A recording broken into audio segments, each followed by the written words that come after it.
আসসালামু আলাইকুম। প্রিয় দর্শক, অন্য মঞ্চের আলাপচারিতায় আপনাদের সকলকে আমন্ত্রণ জানাচ্ছি। আজকের পর্বে আলোচনা করব একটি অত্যন্ত গুরুত্বপূর্ণ এবং বিস্ফোরক আন্তর্জাতিক প্রতিবেদন, যেটি গতকাল প্রকাশ করেছে ওয়াশিংটন পোস্ট।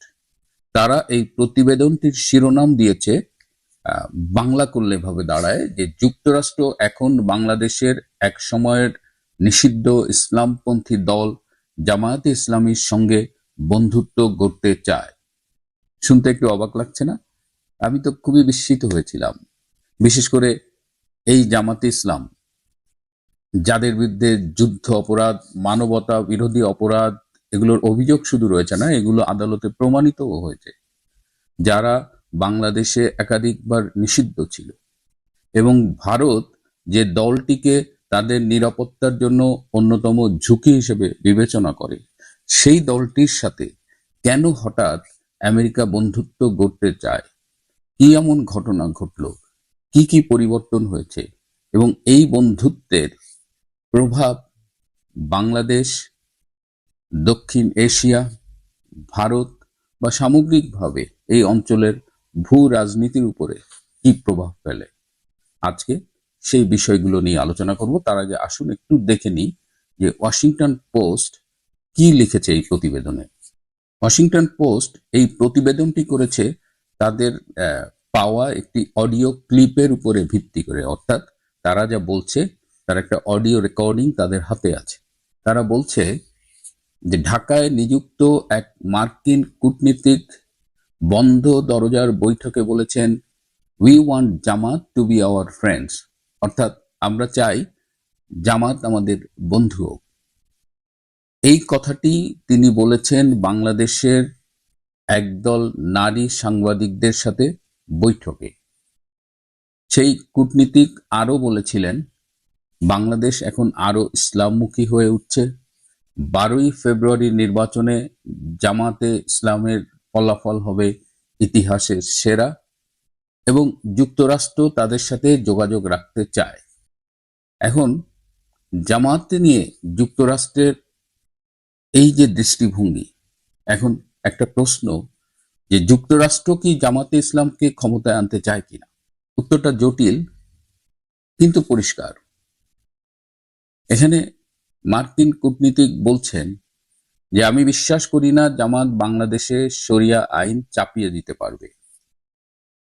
কেন কেন তিনি বিশ্বাস করেন না? কারণ তিনি বলছেন যে আমেরিকার হাতে রয়েছে অর্থনৈতিক চাপ প্রয়োগের শক্তিশালী অস্ত্র, এবং তিনি সরাসরি বলেন যদি নারীদের কাজ সীমিত করা হয়, যদি পোশাক শিল্পে নারীদের কাজ বন্ধ করে দেওয়া হয়, যদি বাংলাদেশে শরিয়া আইন চাপানো হয়, তাহলে যুক্তরাষ্ট্র 100% শুল্ক বসাবে। আমাদের যে গার্মেন্ট শিল্প রয়েছে তার প্রায় 20% আমেরিকায় যায়, সেই পোশাকের অর্ডার তারা বন্ধ করে দেবে। এবং গার্মেন্ট শিল্পের এই অর্ডার বন্ধ করলে তাদের ধারণা যে বাংলাদেশের অর্থনীতি মুখ থুবড়ে পড়বে। অর্থাৎ যুক্তরাষ্ট্রের বার্তা এখানে কিন্তু খুব ক্লিয়ার যে তোমরা তোমাদের রাজনীতি করো, কিন্তু আমাদের সীমার বাইরে যেও না। এটাই হচ্ছে তাদের ভাষায় রিয়েল পলিটিক্স। এখানে একটু আমি বলতে চাই যে এই যে আজকে আফগানিস্তানের তালিবান বা এই যে বিশ্বের অনেক জঙ্গি গোষ্ঠী, এরা কিন্তু সবাই আমেরিকার তৈরি। এই যে আজকে সিরিয়ার আসাদ রেজিমকে সরিয়ে মোস্ট ওয়ান্টেড একজন জঙ্গিকে ক্ষমতায় বসিয়েছে। তো আমেরিকা তার স্বার্থ উদ্ধারে এই জঙ্গিদের যে ব্যবহার করে আসছে, এটা নতুন কিছু নয়। সুতরাং বাংলাদেশে যদি তারা জামাতকে ক্ষমতায় বসাতে চায়, তাহলে অবাক হবার কিছু নেই। এবং এই জঙ্গিদের দিয়েই তারা তাদের স্বার্থ উদ্ধার করে। আমেরিকা একটি গণতান্ত্রিক দেশ, সেখানে গণমাধ্যমের স্বাধীনতা, মানবাধিকার, বিচার বিভাগের স্বাধীনতা, এগুলো আমরা যা যা শুনি সেগুলো তাদের দেশের ভেতরে চর্চা করা হয়। কিন্তু যারা যখন দেশের বাইরে যায়, আটলান্টিক পার হয়, তখন তাদের গণতন্ত্র, মানবাধিকার বা নৈতিকতা, এগুলো তাদের রাজনীতির কোনো বিবেচ্য বিষয় থাকে না। তাদের তখন একটাই রাজনীতি, সেটা হলো স্বার্থের রাজনীতি। এই বৈঠকে সেই মার্কিন কূটনীতিক এই যে আইসিটিতে যে অবৈধভাবে প্রহসনমূলক একটি বিচারের মাধ্যমে শেখ হাসিনাকে মৃত্যুদণ্ড দেওয়া হলো সেটিরও প্রশংসা করেছেন। তিনি বলেছেন শেখ হাসিনাস কনভিকশন ওয়াজ পলিটিক্যালি জিনিয়াস। তার মানে দেখেন, আবার নিজেই স্বীকার করছেন যে এই বিচার প্রক্রিয়া নির্ভুল ছিল না, ত্রুটিযুক্ত ছিল। এটি ত্রুটিযুক্ত ট্রাইব্যুনালের বিচারকে তিনি জিনিয়াস বলছেন। মানে এখন তো ক্লিয়ার হচ্ছে যে এই যে ডক্টর ইউনূস মেটিকুলাস ডিজাইনের কথা বলেছিলেন 2024 সালের যে জুলাই আগস্টের জঙ্গি অভ্যুত্থান, তখনই আমরা বলেছিলাম এর পেছনে জামাত শিবির রয়েছে। আমার অনেক সুশীল বন্ধু আমার উপর রাগ করেছিলেন, তারা কিছুতেই বিশ্বাস করতে চাননি, কিন্তু আজকে মানে সব পক্ষ থেকেই স্বীকার করছে এবং এটা একটা দিনের আলোর মতো পরিষ্কার।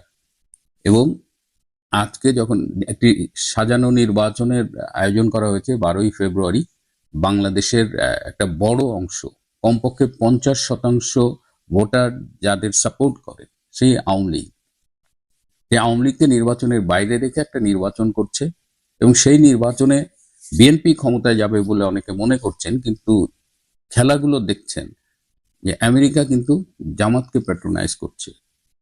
এবং এই যে ডিসেম্বর মাসে এই বৈঠকটি হয়েছিল মার্কিন দূতাবাসে, তখন আমার ধারণা যারা ছিলেন বা যিনি ছিলেন ওই কূটনীতিক, তিনি বাইডেনের প্রেরিত ছিলেন বলে আমার ধারণা। যদিও ওয়াশিংটন পোস্ট ওই কূটনীতিকের পরিচয় প্রকাশ করেনি নিরাপত্তার স্বার্থে। কিন্তু বাংলাদেশের রাজনীতিতে এই যে জামাত, এবং জামাত যে বলছে তারা শরিয়া শাসন প্রণয়ন করবে না, তারা নারীদের কাজ করতে দেবে, তাদের মূল উদ্দেশ্য সুশাসন, দুর্নীতিমুক্ত বাংলাদেশ, এগুলো কি আসলেই সত্য? জামাত কি তার আদর্শ পরিত্যাগ করবে? জামাত ইসলাম তো ইসলামপন্থী দল, সারা জীবন শরিয়াপন্থী শাসনের কথা বলে আসছে।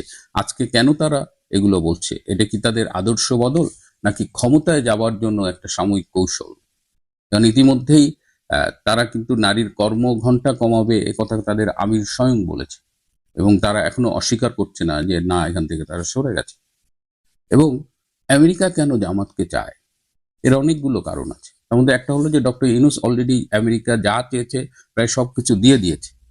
তো নতুন কোন সরকার এসে এই চুক্তিগুলো যদি বন্ধ করে দেয়, বা আমেরিকা যে বাংলাদেশে যে সেন্ট মার্টিন, সোনাদিয়া দ্বীপ, পোর্ট এই সবগুলো নিতে চাচ্ছে, এই জায়গায় যদি নতুন সরকার বাধা দেয় তাহলে কি হবে? এ কারণেই জামাত ইসলামকে আমেরিকা চাচ্ছে যে জামাতে ইসলাম সবকিছু আমেরিকার হাতে নির্দ্বিধায় তুলে দেবে, কারণ তারা এই দেশটার জন্ম থেকেই বিরোধিতা করেছে। 71-এও তারা এই দেশটা চায়নি। তারা 71-এ শুধুমাত্র পাকিস্তানি সামরিক বাহিনীর সহযোগী শক্তি ছিল না, তারা আল বদর আর্মস গঠন করে তারা এদেশের বুদ্ধিজীবী সহ এদেশের মানুষকে হত্যা করেছে।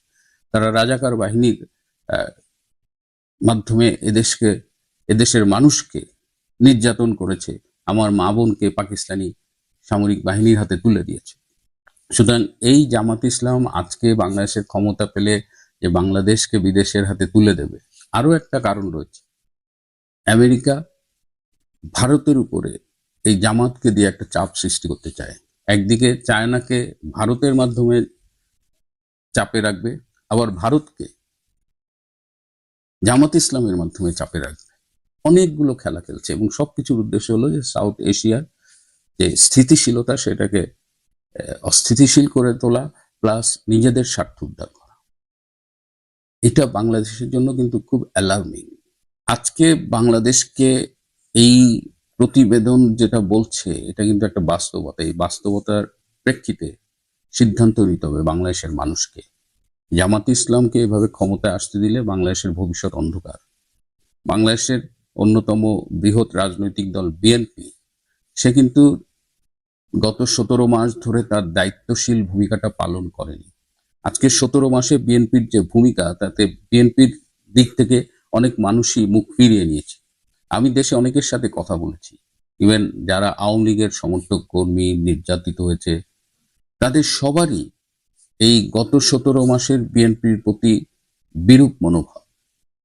আওয়ামী লীগ নির্বাচন বর্জন করছে, আওয়ামী লীগের অধিকাংশ নেতাকর্মী ভোট দেবে না বলে আমার বিশ্বাস। যারা ভোট দিতে যাবে তারা বিএনপিকে ভোট দেবে এমন কোনো ইন্ডিকেশন আমি দেখিনি। সুতরাং সব মিলিয়ে একটা জটিল পরিস্থিতি, এবং আটলান্টিক অ্যাসোসিয়েশনের সিনিয়র ফেলো, যিনি সাউথ এশিয়া নিয়ে গবেষণা করেন, মাইকেল কুগেলম্যান, তিনিও কিন্তু এই বিষয়টার, এই যে বাংলাদেশে জামাতের উত্থান এবং এটার ইম্প্যাক্ট ভারত কতখানি অরিড হবে, এবং আসলেই ভারতের জন্য একটা উদ্বেগের বিষয়, কারণ জামাত ইসলাম একদিকে ভারত বিরোধী, আরেকদিকে পাকিস্তানপন্থী, এবং বাংলাদেশের কাশ্মীর, ভারতের যে কাশ্মীর রয়েছে সেখানে কিন্তু জামাতে ইসলাম ব্যান্ড।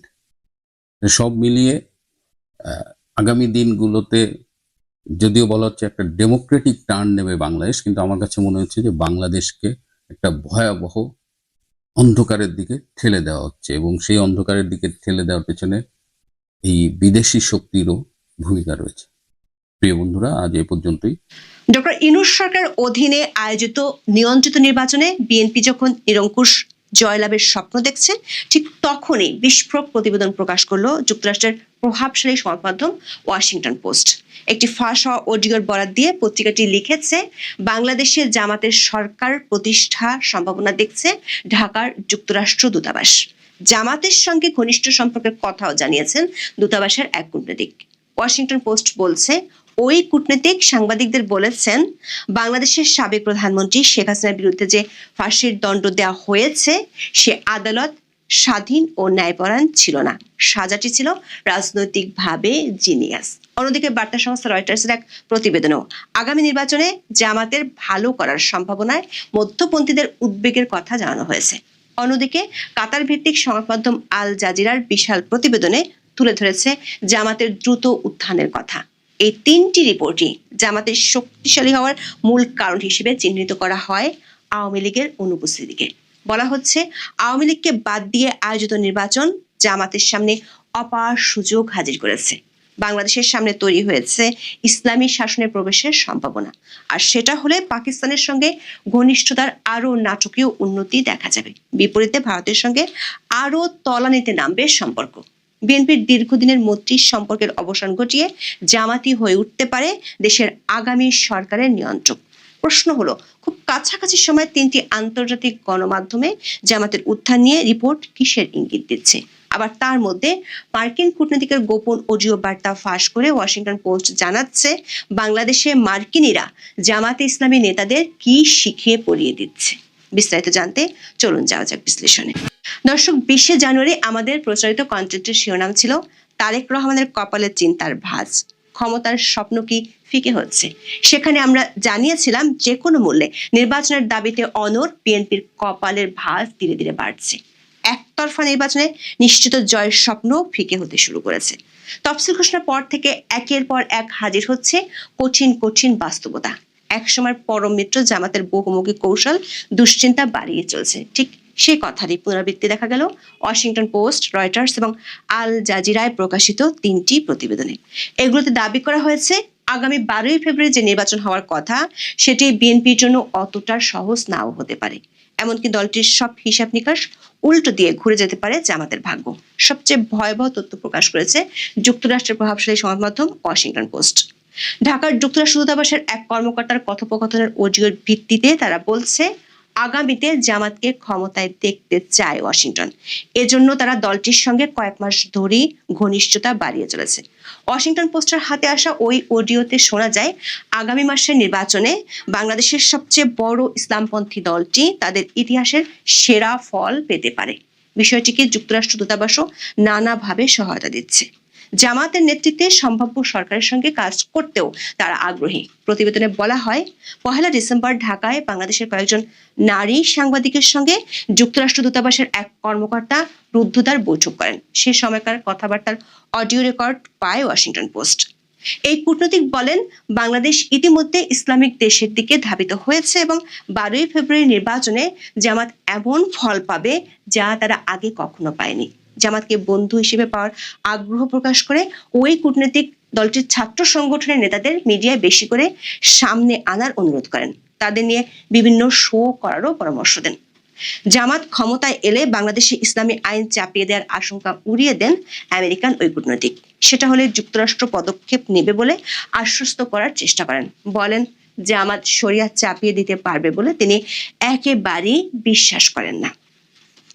কারণ তাহলে যুক্তরাষ্ট্র পরদিনই তাদের উপর 100% শুল্ক আরোপ করবে। যুক্তরাষ্ট্র দূতাবাসের কর্মকর্তারা জামাত ছাড়াও হেফাজতে ইসলাম ও ইসলামী আন্দোলনের মতো অন্যান্য রক্ষণশীল ইসলামপন্থী দলের সঙ্গে যোগাযোগ রাখছে বলে বৈঠকে জানানো হয়। ওই কূটনৈতিক বলেন, তারা চান ইসলামপন্থীরা যুক্তরাষ্ট্রের বন্ধু হোক, যেন তাদের ফোন করে বলা যায় এই মাত্র তারা যেটি বলল সেটা সেভাবেই বাস্তবায়ন করতে হবে। জামাত ক্ষমতায় এসে ওয়াশিংটনের অপছন্দের কোনো কাজ করলে বাংলাদেশের পোশাক শিল্পের বিরুদ্ধে প্রতিশোধমূলক ব্যবস্থা নেওয়ার হুমকিও দেন ওই কর্মকর্তা। বলেন, বাংলাদেশের রপ্তানির 20% যুক্তরাষ্ট্রের পোশাক চেন ও ব্র্যান্ডগুলোর উপর নির্ভরশীল। নতুন সরকার যদি নারীদের বলে তারা শুধু 5 ঘন্টা কাজ করতে পারবে অথবা তাদের বের করে দেয় এবং শরিয়া আইন চাপিয়ে দেয়, তাহলে আর কোনো রপ্তানি অর্ডার থাকবে না। আর অর্ডার না থাকলে বাংলাদেশের অর্থনীতিও ধসে পড়বে। জামাত এ ধরনের কোনো কাজ করবে না দাবি করে মার্কিন ওই কূটনীতিক বলেন, কি করতে হবে সেটা যুক্তরাষ্ট্র খুব পরিষ্কারভাবে জামাতের নেতাদের জানিয়ে দেবে। বৈঠকে বিষয়টি ওয়াশিংটন পোস্টের কাছে স্বীকার করেন ঢাকায় আমেরিকান দূতাবাসের মুখপাত্র মনিকা সাই। এক বিবৃতিতে তিনি বলেন, ডিসেম্বরে বৈঠকটি হয়েছে, তবে সেটি ছিল স্থানীয় সাংবাদিকদের সঙ্গে একটি নিয়মিত অফ দ্য রেকর্ড আলোচনা। সেখানে বিভিন্ন রাজনৈতিক দল নিয়ে আলোচনা হয়েছে, তবে যুক্তরাষ্ট্র কোনো বিশেষ রাজনৈতিক দলকে প্রাধান্য দেয় না। বাংলাদেশের জনগণ যে সরকার নির্বাচিত করবে তার সঙ্গেই ওয়াশিংটন কাজ করবে। অন্যদিকে বৈঠকে কথোপকথন নিয়ে কোনো মন্তব্য করতে রাজি হননি জামাতের যুক্তরাষ্ট্র বিষয়ক মুখপাত্র মোহাম্মদ রহমান। দর্শক, ওয়াশিংটন পোস্টের বিস্ফোরক প্রতিবেদন থেকে পরিষ্কার জামাতের দিকে ঝোঁক রয়েছে যুক্তরাষ্ট্রের। আগামী নিয়ন্ত্রিত নির্বাচনে দলটিকে বিজয়ী করতে তাদের ঢাকা দূতাবাসও তৎপর। প্রশ্ন হলো, সেক্ষেত্রে বিএনপি নিরঙ্কুশ জয়ের স্বপ্নের কি হবে? ওয়াশিংটন পোস্টের একদিন আগে রয়টার্সে প্রকাশিত আরেক প্রতিবেদনও বিএনপির জন্য স্বস্তির বার্তা দিচ্ছে না। এতে আগামী নির্বাচনে জামাতের শক্ত প্রতিদ্বন্দ্বিতার আভাস দিয়ে বলা হয়, বাংলাদেশে ইসলামপন্থী দলটির শক্ত অবস্থান মধ্যপন্থীদের উদ্বিগ্ন করে তুলেছে। রয়টার্স বলছে, স্বাধীনতার বিরোধিতা করার কারণে জামাত দীর্ঘদিন ধরে নিন্দিত ছিল, তবে 1 দশকেরও বেশি সময় ধরে নির্বাচনী রাজনীতি থেকে নিষিদ্ধ থাকা দলটি এখন নতুনভাবে সংগঠিত হয়েছে। তারা আগামী মাসের সংসদ নির্বাচনকে সামনে রেখে নতুন সমর্থকদের মনোযোগ আকর্ষণ করছে। এটি মধ্যপন্থী ও সংখ্যালঘু সম্প্রদায়কে উদ্বিগ্ন করে তুলছে। যুক্তরাষ্ট্রভিত্তিক ইন্টারন্যাশনাল রিপাবলিকান ইনস্টিটিউটের ডিসেম্বরের এক জনমত জরিপে জামাতকে সবচেয়ে পছন্দের দল হিসেবে দেখা গেছে। দলটি 12 ফেব্রুয়ারি নির্বাচনে জয় পেতে বিএনপির সঙ্গে হাড্ডাহাড্ডি লড়াই করতে পারে বলেও পূর্বাভাস দেওয়া হয়েছে। নির্বাচনী কৌশল হিসেবে জামাত আপাতত নমনীয় অবস্থান নিলেও বিজয়ী হলে ভিন্ন চেহারায় অবতীর্ণ হতে পারে বলে ইঙ্গিত দিয়েছে রয়টার্স। এতে বলা হয়, প্রথমবারের মতো জামাত একজন হিন্দু প্রার্থীকে মনোনয়ন দিয়েছে এবং সাম্প্রতিক সংখ্যালঘুদের উপর হামলার বিরুদ্ধে মুখ খুলেছে। তাদের ওয়েবসাইটে দাবি করা হয়েছে, তারা ইসলামী নীতিতে পরিচালিত একটি গণতান্ত্রিক বাংলাদেশকে দেখতে চায়। দলের নেতারা প্রকাশ্যে নারীদের সমান অধিকার রক্ষার আশ্বাস দিচ্ছেন, তবে সংসদীয় 300 আসনের একটিতেও তাদের কোনো নারী প্রার্থী নেই। ধর্মীয় সংখ্যালঘুদের এক নেতা আশঙ্কা জানিয়ে বলেন, জামাত নেতৃত্বাধীন জোট ক্ষমতায় গেলে বাংলাদেশের পূর্ণাঙ্গ ইসলামী প্রজাতন্ত্রে পরিণত হওয়ার বাস্তব ঝুঁকি রয়েছে। এখানে সংখ্যালঘুদের নিরাপদ ভবিষ্যৎ নাও থাকতে পারে। কাতার ভিত্তিক আল জাজিরার বিশাল এক প্রতিবেদনেও এসেছে জামাতের জয়ের সম্ভাবনা। বলা হয়, নিজেদের বিতর্কিত ইতিহাসে এই প্রথম ইসলামপন্থী দলটি একটি শক্ত জোটের নেতৃত্ব দিয়ে ক্ষমতা দখলের বাস্তব সুযোগ পাচ্ছে। সাম্প্রতিক জনমত জরিপগুলো ইঙ্গিত দিচ্ছে দলটি তাদের অতীত মিত্র বিএনপির খুব কাছাকাছি পৌঁছে যাচ্ছে। আল জাজিরার প্রতিবেদনেও যুক্তরাষ্ট্রভিত্তিক ইন্টারন্যাশনাল রিপাবলিকান ইনস্টিটিউটের ডিসেম্বরের জরিপের তথ্য দেওয়া হয়। বলা হয়, ওই জরিপে বিএনপির পক্ষে 33% সমর্থন দেখা গেছে, আর খুব কাছাকাছি থাকা জামাতের পক্ষে সমর্থন 29%। এছাড়াও গত সপ্তাহে বাংলাদেশের শীর্ষস্থানীয় কয়েকটি সংস্থার সম্মিলিত জরিপে বিএনপির পক্ষে 34.7% এবং জামাতের জনসমর্থন ছিল 33.6%। আল জাজিরা বলছে, জামাতের পুনরুত্থান বাংলাদেশ ইসলামপন্থী কোনো শক্তির নেতৃত্বে চলার জন্য প্রস্তুত কিনা সেই বিতর্ক উস্কে দিয়েছে। কেউ কেউ আশঙ্কা করেন, দলটি ক্ষমতায় গেলে শরিয়া আইন কার্যকর অথবা নারীদের অধিকার ও স্বাধীনতা সীমিত করতে চাইতে পারে। দর্শক, লক্ষণীয়ভাবে 3টি প্রতিবেদনে জামাতের শক্তিশালী উত্থানের মূল কারণ হিসেবে আওয়ামী লীগের অনুপস্থিতিকে চিহ্নিত করা হয়েছে। সেই সঙ্গে দলটিকে দীর্ঘদিন ধরে পৃষ্ঠপোষকতা দেওয়ার দায় গেছে বিএনপির কাঁধে। রাজনৈতিক বিশ্লেষকদের বরাতে ওয়াশিংটন পোস্টের প্রতিবেদনে বলা হয়, শেখ হাসিনার আমলে রাজনীতি থেকে নিষিদ্ধ ছিল জামাত। আওয়ামী লীগ সরকারের পতনের পর দলটি শক্তিশালী হয়ে উঠেছে এবং এখন মূল ধারায় প্রবেশ করেছে। দেশের ইতিহাসে জামাত একাধিকবার নিষিদ্ধ হয়েছিল। সবশেষ শেখ হাসিনার আমলে তা নিষিদ্ধ হয়। তবে কঠোর হাতে শাসন করা সাবেক প্রধানমন্ত্রী 2024 সালের জুলাই আন্দোলনে ক্ষমতাচ্যুত হন। অন্যদিকে রয়টার্স বলছে, 17,50,00,000 মানুষের মুসলিম সংখ্যাগরিষ্ঠ দেশে 2024 সালের আগস্টে শেখ হাসিনা ক্ষমতাচ্যুত হওয়ার পরপরই জামাত নিজেদের রূপান্তর শুরু করে। আওয়ামী লীগ নিষিদ্ধ থাকার মাঝে জামাত তাদের ইতিহাসের সেরা ফল লাভের আশা করছে। প্রতিবেদনে বলা হয়, শেখ হাসিনার বিদায়ের পর ইসলামপন্থী গোষ্ঠীগুলো আরো সাহসী হয়ে উঠেছে। হিন্দু ও সুফি মাজারে হামলা হয়েছে। আধ্যাত্মিক লোকসঙ্গীত শিল্পীদের পরিবেশনা থেকে শুরু করে নারীদের ফুটবল ম্যাচ, যা কিছু অ-ইসলামিক বলে বিবেচিত, তার সবই আক্রমণের লক্ষ্যবস্তুতে পরিণত হয়েছে। 2001 থেকে 2006 সাল পর্যন্ত বিএনপির নেতৃত্বাধীন সরকারের জামাতের অংশগ্রহণের বিষয়টিও তুলে ধরা হয় প্রতিবেদনে। আল জাজিরার প্রতিবেদনে বলা হয়, শেখ হাসিনা ক্ষমতাচ্যুত হওয়ার পর নোবেলজয়ী ডক্টর ইউনূসের অন্তর্বর্তী সরকার ক্ষমতায় এসে আওয়ামী লীগকে নিষিদ্ধ করে। এর ফলে আসন্ন নির্বাচনটি বিএনপি ও জামাত জোটের দ্বিমুখী প্রতিদ্বন্দ্বিতায় পরিণত হয়েছে। নির্বাচনে জামাত জোট বিজয়ী হলে তা হবে একটি দলের নাটকীয় প্রত্যাবর্তন। জামাতের উত্থানের পিছনে বিএনপির দীর্ঘদিনের ভূমিকাও তুলে ধরা হয় আল জাজিরার ওই প্রতিবেদনে। বলা হয়, স্বাধীনতার পরপরই শেখ মুজিবুর রহমানের সরকার 1972 সালে জামাতকে নিষিদ্ধ করে। এরপর বিএনপির প্রতিষ্ঠাতা জিয়াউর রহমান রাষ্ট্রপতি থাকার সময় 1979 সালে সেই নিষেধাজ্ঞা তুলে নেন।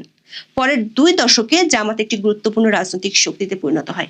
1991 সালে তারা বিএনপির নেতৃত্বাধীন জোটকে সমর্থন দিলে জিয়াউর রহমানের স্ত্রী খালেদা জিয়া প্রথমবারের মতো প্রধানমন্ত্রী হন।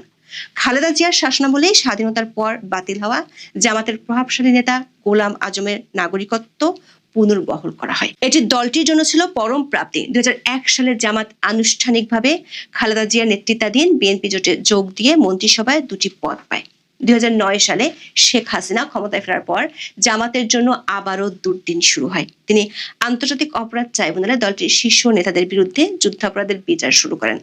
দলের সাবেক প্রধান মতিউর রহমান নিজামী ও সাবেক সেক্রেটারি জেনারেল আলী হাসান মোহাম্মদ মুজাহিদ সহ একাধিক জামাত নেতাকে ফাঁসি দেওয়া হয়। আওয়ামী লীগের 15 বছর তারা রাজনৈতিকভাবে প্রান্তিক অবস্থায় ছিল। তবে শেখ হাসিনা ভারতে চলে যাওয়ার পর কারাগার থেকে জামাতের শীর্ষ নেতাদের মুক্তির পর ইসলামপন্থী দলটি ক্রমে আরো শক্তিশালী হয়ে উঠেছে। দর্শক, এই 3টি প্রতিবেদনে জামাতের নেতৃত্বে সরকার গঠন হলে প্রতিবেশী দেশ ভারতের সঙ্গে সম্পর্ক আরো শীতল হবে বলে আশঙ্কা প্রকাশ করা হয়। আটলান্টিক কাউন্সিলের দক্ষিণ এশিয়া বিষয়ক সিনিয়র ফেলো মাইকেল কুগেলম্যান রয়টার্সকে বলেন, জামাতের সঙ্গে যুক্তরাষ্ট্রের যোগাযোগ ওয়াশিংটন দিল্লির মধ্যে আরেকটি ফাটল সৃষ্টি করতে পারে। বাংলাদেশে বহু বছর ধরে ভারতের সবচেয়ে বড় ভয় ছিল জামাত। দিল্লি দলটিকে পাকিস্তানের মিত্র হিসেবে দেখে এবং তাদের আঞ্চলিক নিরাপত্তা কৌশলের জন্য হুমকি বলে মনে করে। আর রয়টার্সের প্রতিবেদনে জামাত সরকার গঠন করলে পাকিস্তানের সঙ্গে ঘনিষ্ঠতাও বাড়ার সম্ভাবনা তুলে ধরা হয়। বলা হয়, এমন পদক্ষেপ হবে শেখ হাসিনা আমলের ঠিক বিপরীত। আল জাজিরাও জোর দিয়েছে একই বিষয়। তারা বলছে, আসন্ন নির্বাচনে জামাতের পারফরমেন্স প্রতিবেশী দেশগুলোর সঙ্গে বাংলাদেশের সম্পর্কের ক্ষেত্রেও একটি লিটমাস পরীক্ষায় পরিণত হতে পারে। ইন্টারন্যাশনাল ক্রাইসিস গ্রুপের বাংলাদেশ ও মিয়ানমার বিষয়ক জ্যেষ্ঠ পরামর্শক থমাস কিয়ান মনে করেন, নির্বাচনের পর ভারত একটি পুনর্গঠন চায়। তবে বিএনপির পরিবর্তে জামাত ক্ষমতায় গেলে সেটি কঠিন হয়ে পড়বে। দর্শক, প্রায় একই সময় একযোগে 3টি প্রভাবশালী আন্তর্জাতিক মিডিয়া এবং সংবাদ সংস্থার 3টি প্রতিবেদনের তথ্য খুবই তাৎপর্যপূর্ণ। বিশেষ করে জামাতের প্রতি সরাসরি আমেরিকান সমর্থনের তথ্য নতুন উদ্বেগে ফেলবে বিএনপিকে। সেই সঙ্গে দেশের সামনের রাজনীতি নিয়ে পাওয়া যাচ্ছে বহুমুখী অপ্রত্যাশিত মেরুকরণের ইঙ্গিত। প্রশ্ন হলো, 12 ফেব্রুয়ারি নির্বাচন কোন পথে ঠেলে দিচ্ছে বাংলাদেশকে? এখন এ পর্যন্ত সবাই